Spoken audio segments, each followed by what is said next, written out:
அம்மா ஏழை வீட்டு வாசலுக்கு எளிமையாக வாராரு. இல்லாதவர் வீடு தேடி அள்ளி கொடுக்க வாராரு. எந்த செயல் தொடங்கினாலும் முந்தி காக்க வாராரு.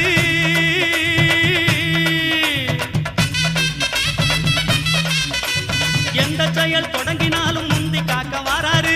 இருப்பவர் இல்லாதவர் பேதம் பார்க்க மாட்டாரு.